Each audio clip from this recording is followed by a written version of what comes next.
The Westminster government has fired the starting gun on a ban on trail hunting. It's there in black and white in the Labour Party 2024 general election manifesto, to a backdrop of a little bit of red. And now Keir Starmer is making good, or bad, his promise. What he has missed is the number of people who own working dogs, even falcons and ferrets, who could be swept up in whatever ban he plans. While fox hunters have enthusiastically gone over to trail hunting, many hound sports in the UK, such as beagling and stag hunting, have not and cannot. You can still use a pack of beagles to hunt rabbits. We need to preserve this for all the reasons stated. It is our heritage, but it's important for the animals that people in the city want to see. And I don't want to see a fat beagle on an extendable lead that's waddling around the city. I want to see 15 couple herring across the landscape. And okay, maybe those dogs are put down at 8, but they have 8 years of fantastic doing what a beagle's meant to do. 15 years of being overweight, overfed, bored out of their brain in the city is an animal welfare problem. So Hunting Kind held a conference in London, in Westminster, to look at ways of dealing with this attack. One message of hope at the conference came out of the great news that the UK is to adopt the United Nations UNESCO idea of preserving what it calls intangible cultural heritage.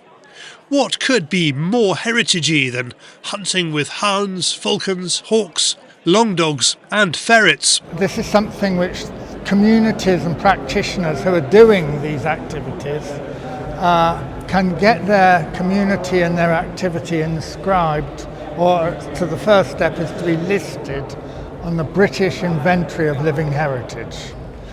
I believe in wildlife management and that it's the best way for conservation and sustainability in the countryside, and also freedom of people to be able to choose how they live their lives. Because it's all starting up from zero, to help those communities, the DCMS has formed 11 community support hubs, which encompasses theatre, folklore, and many things. My task is to cover rural pursuit. Most people are really interested in hunting and the history of it when they're exposed to it. But if they're not exposed, if they're not educated, then how are they ever going to know? Farming, boating, field sports, equestrian, the Grand National, the whole bit, boat race. And the Kennel Club here is very concerned about vulnerable native breeds. You know, I mean, it includes the Glenavon Marl Terrier, which Ireland have now made cultural heritage, but we can't stop there. We have to do something active about it. We can't wave a flag and just say, oh, this is our heritage, isn't that lovely? Because we're losing those breeds. There are very, very few of them. And if breeds don't have a job, they go. These are all rural pursuits which are part of our British heritage. If I was fighting in the trenches and thinking about home, this is what I'd think about. The conference attracted contributions from all over the world, including Denmark, where approval for hunting is at an all-time high.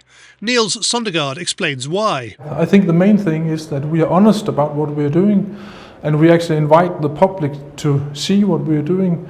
And if there's something within the hunting that we're doing that we can't show the public, we should stop doing it. So we are coming out to schools, out everywhere where people are, and want to get more knowledge about the nature and hunting. The aim of the conference was to give hunting people the vocabulary to argue in favour of hunting. David Rennie's talk about animal welfare and hunting was especially compelling. They do change their mind. I can tell you that I had this conversation with a neighbour recently. She's a friend of ours, we sing in a choir together. She's a vet. She's a small animal vet. And she told me she disagreed with hunting. And I told her why I thought it was a good thing. And she said to me, why is no one telling us these things? I think just having a bit more confidence in our beliefs and in our community.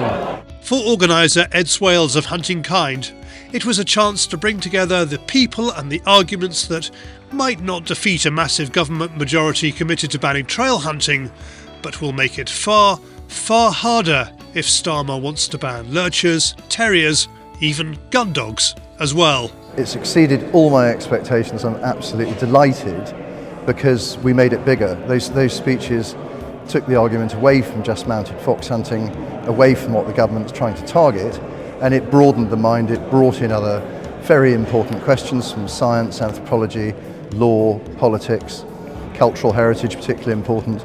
And I think that's what we need to do, just make the whole thing bigger, really get the case going. And this is ground zero. This is day one of the launch of what we could do.